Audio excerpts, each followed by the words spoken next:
Hey team, so this is the first run of a Make a Difference Moments video to the team, and we'll see how it goes and if there's any benefit to you. Again, as I mentioned in the last video, this is just going to be a non-business related as far as day-to-day goes, and more of just a overview of some people in the past who have made a difference, because I think sometimes we need some inspiration in our life, especially when things aren't going all that great. And then leadership moments and leadership quotes, and none of it's intended to be too long, just as we advance toward becoming that elite company, doing just a little bit more. So I wanted to start this video out with, where did this whole make a difference thing come about as far as Fearings goes? Obviously, we know make a difference has been around forever, the term. But where did it get its roots within Fearings? And I've mentioned in the past that in 2015, we had a company meeting. It was December 2015, and we had gotten some consultants in to just do a brainstorming session with the entire company to kind of establish where we as a company wanted to go, what we wanted that to look like. And out of that came a vision statement and a mission statement.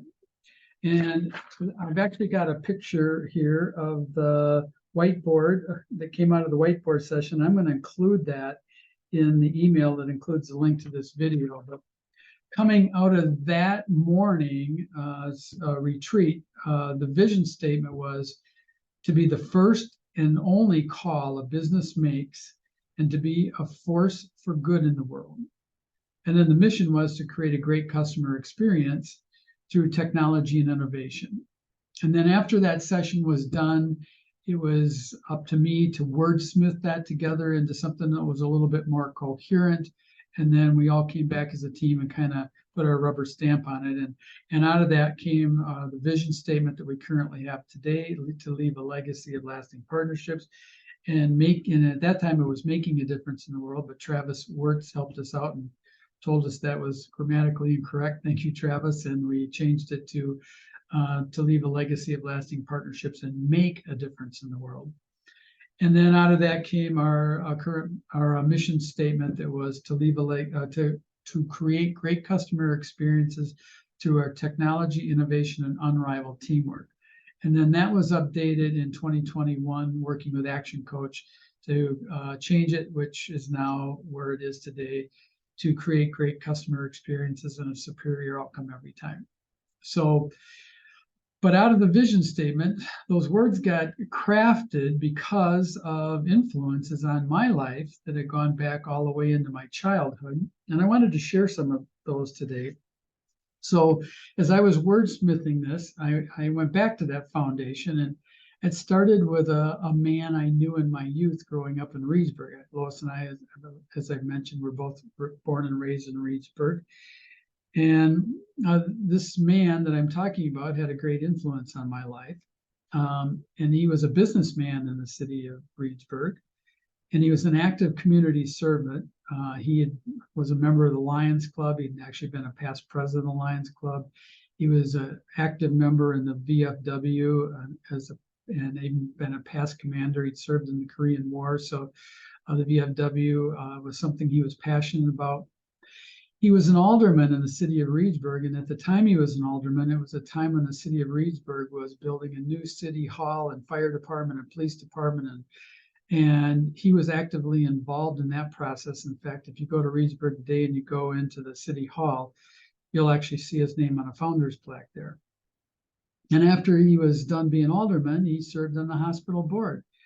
And at that same time, the hospital board was in the process of developing plans to build a new hospital, which is now the Reedsburg Medical Center.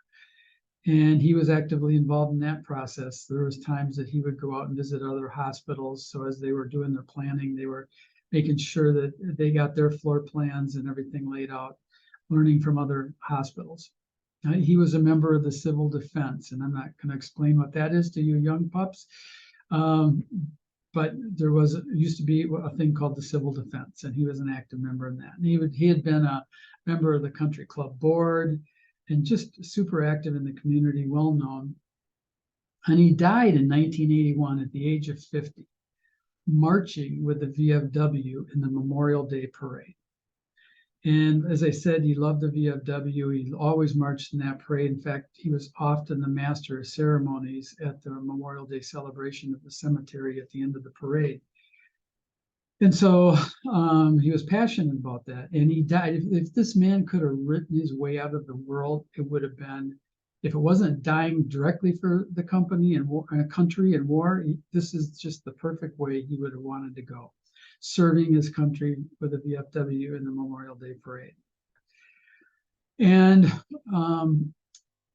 when funeral visitation time came, it was amazing.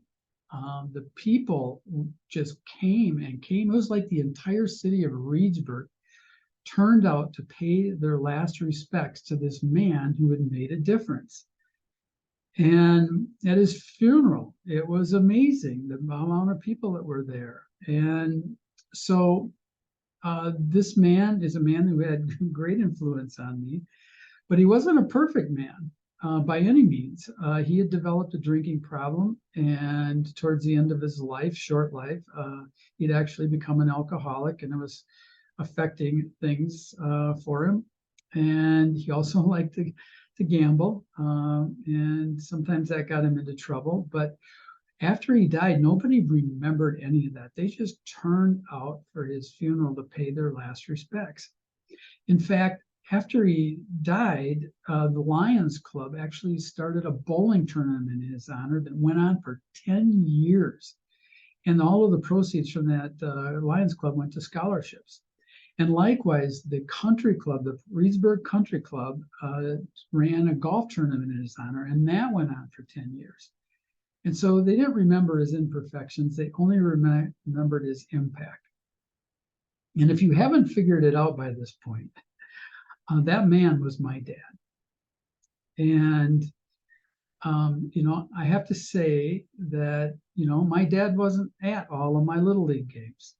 My dad wasn't at all of my football games. I was started center for the Reedsburg Beavers for sophomore, junior, and senior years, and actually was all conference my senior year. My dad didn't make all of those football games, but that was okay because I wasn't playing football for my dad. I was playing football for me, and he was out being a public servant, and that was a role model for me to witness. And I have to tell you, I really didn't understand the impact of that until his funeral visitation. I saw the people turn out. That was the first time I started actually thinking about legacy and what would it look like when I died? Would this many people care? Would this many people turn out? And that had a lasting impact on me, an impact so much so that it got integrated into our vision statement to leave a legacy and make a difference in the world. And that's the first of the Make a Difference Moments videos. I had mentioned before that Lois and I were active in the JCs, and I'd been state president. And this is one of the stories I used to tell. And just like in this video, where I didn't tell you who it was till the end, I didn't tell other people who this man who made a difference was until the very end. And JCs was all about making a difference, and this story had an impact on them. I hope it has an impact on you. So you have a great day, and we'll see if you want any more of this kind of stuff. Thank you.